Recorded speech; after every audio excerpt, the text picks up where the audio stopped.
One Question is brought to you by Turnkey Search, a top industry search firm since 1996.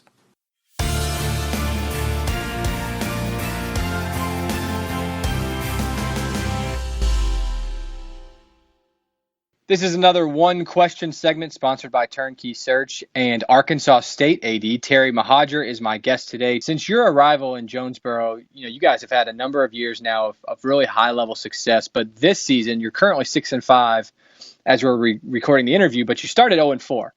And you've had, a number of years of 10-win seasons, 8, 7, 9, and historically compared to the results of the Red Wolves over the last couple of decades, this is a really strong stretch. But I'm curious, when you started 0-4 or when you got to 0-2, 3, whatever it may be, did you consciously and strategically think about how you were going to communicate with your fan base about the start of football, given the past 5 years of high-level success? Was there any change in how you communicated with your fan base? And if there was, why?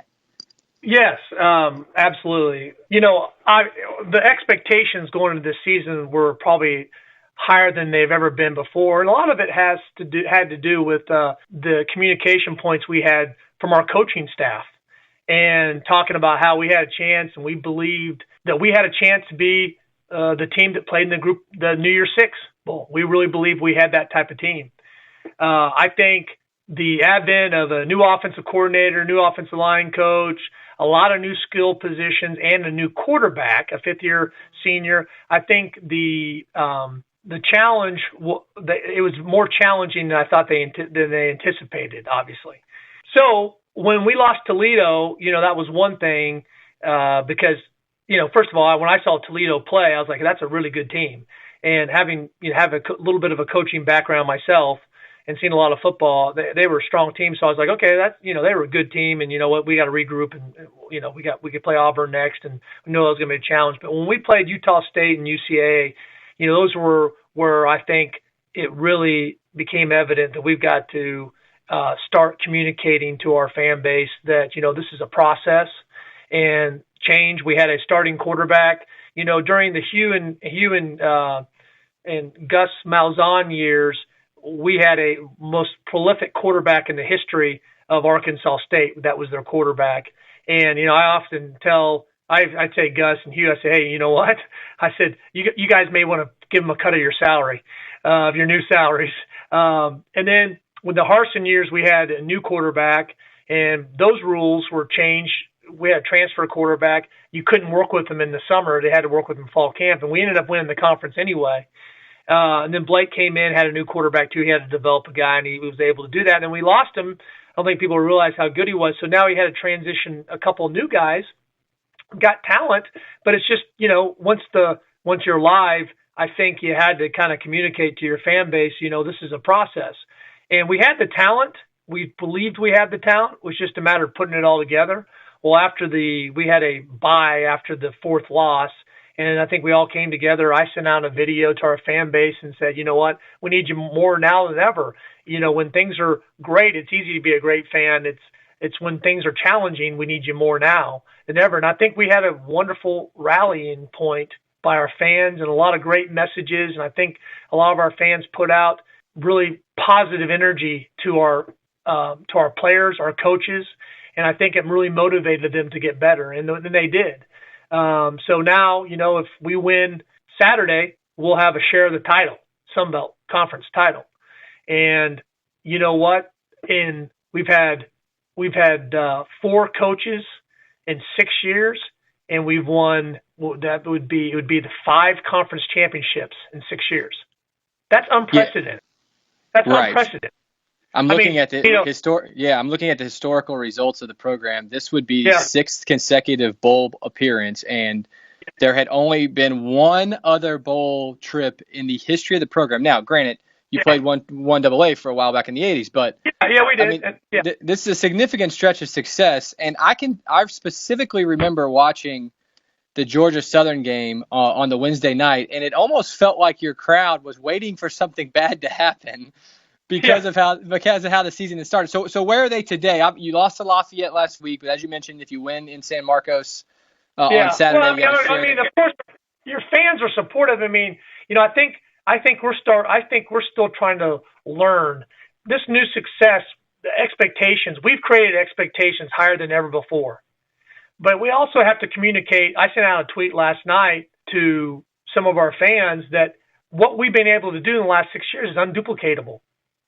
No, I shouldn't say it's not unduplicated. I shouldn't say it's not been duplicated. How about that? Not even, not even the Alabamas of the world have had 4 coaches and won 5 or 5 conference championships in 6 years. I mean, that's pretty impressive. It's really hard to do. Really hard to do. Really, really, really difficult to do. So I think we have to look at the positives and seeing, I think part of the reason why, even though we're going to hopefully win the conference, if we win this weekend, I think the real challenge is the expectations that we've created ourselves before the season, I think was what really got our fan base so excited.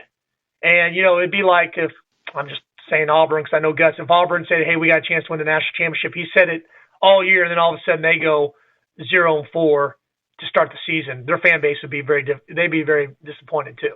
Or whoever it is. No, I'm not just picking on Auburn. It could be any school in America.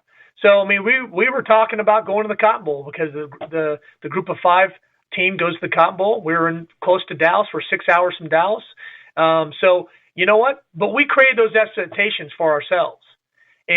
But when things didn't go as we wanted to start the season, you had to go into a different mode and you had to communicate to the fans. And being a former player and a former coach, I assured our fans nobody's more frustrated with the way we started the season than our coaching staff and our administration, and we're going to try to get it fixed. And I think that's the key. I think that's pretty much what they want to, because I think at the end of the day, fans, they like to, say, hey, you need to do this, you need to do this. They need to know that we have more desire to win in our little pinkies than most people do that aren't inside the program. Does that make sense? Mm-hmm. And I think once you tell them that, they'll, okay. So, I mean, I also assured them that we're doing everything we can to get this thing turned around. And you know what? We beat a top 25 team in AP poll. I mean, in Toledo and Troy, and we laid an egg. I hate to say it, and Lafayette, our coaches would say the same thing. But being able to start 0-4 and come back and win the conference, has that ever happened before in the history? I don't know. That's a good question. We'll have to get somebody on ESPN on that one, but maybe not. I mean, to come back and win their conference, they started 0-4 and come back and win their conference. I know Miami of Ohio started 0-6 and won 6 straight, which is impressive too. But they didn't win their conference. That's right. That's right. That's a pretty good. Again, to me is a teaching point at the end of the day for our students and our coaches in life. And I know we're big into that in our athletic department about after college. We talk about it a lot with our jobs.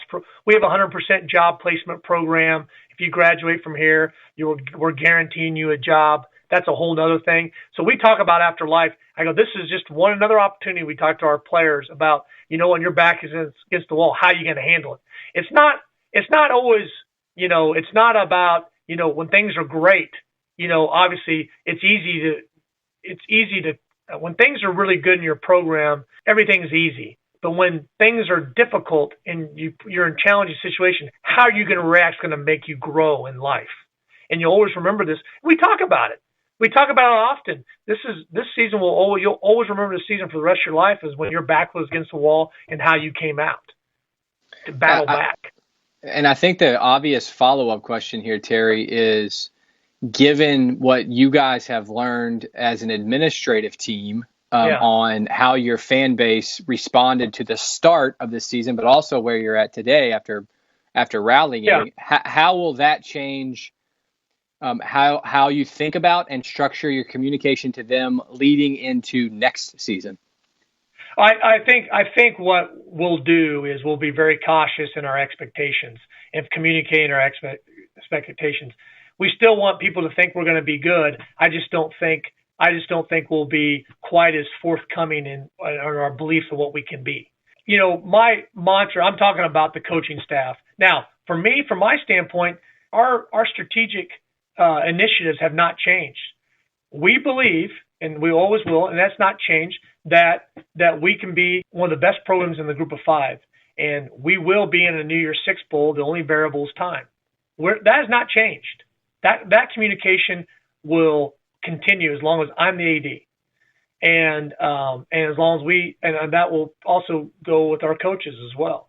But I think they'll be a little more cautious about the expectation. Makes sense, right? And so let's combine that with, arguably the Arkansas State brand, athletically and to a degree, of course, academically, has probably never been brighter than it is today, given the last handful of years and success on the football field and what that can do for the overall institution. But for you guys on the external side of the game, Terry, how are you all pushing to, I'm going to use the word optimize, how are you pushing to optimize revenue, whether that be through fundraising, ticket sales, et cetera? Where are those specific points of focus?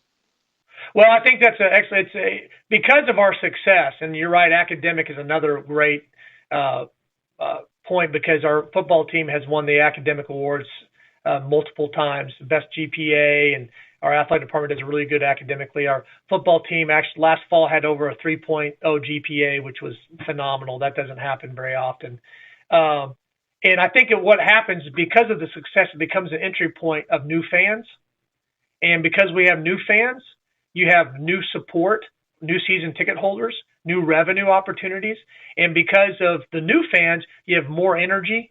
And I've said many times, we might not have the largest, but our core fan base is as loyal as I've ever seen anywhere in the country. And they have, even because of our success and what they've seen over the last 6 years, they have invested in our program. As a result, we've built $60 million in new facilities over the last 3 years, and we're continuing. We've got another $25 to $30 million in new football facilities still on the docket. We're in the design development phase for that right now. We're going to have some unique features. We try to create opportunities that are unique that no one else in the country has. So I think that has energized our fan base. We've been to school that have had home and homes with the Missouri in the group of five. We've got the Miami Hurricanes coming in, one of the top 10 brand in college footballs coming into Jonesboro, Arkansas next year to play us. We've got our money games. You've seen some of that. Our money games are the highest they've ever been in the country. So the value's there. So we still have all the elements of success, even though the season didn't quite go the way that we thought it would. We still can wind up being conference champions, which, you know what? I can tell you, at the end of the day, no matter how good or bad your non-conference schedule is, you don't get a trophy for your non-conference schedule. You only win championships when you win your league. And that's today's one question, brought to you by Turnkey Search, a top industry search firm since 1996. One Question is designed to give D1 Ticker subscribers valuable insights on how executive leaders in college athletics think about key issues on their respective campuses, in their departments, or within their leagues and conferences. One Question is brought to you by Turnkey Search, a top industry search firm since 1996.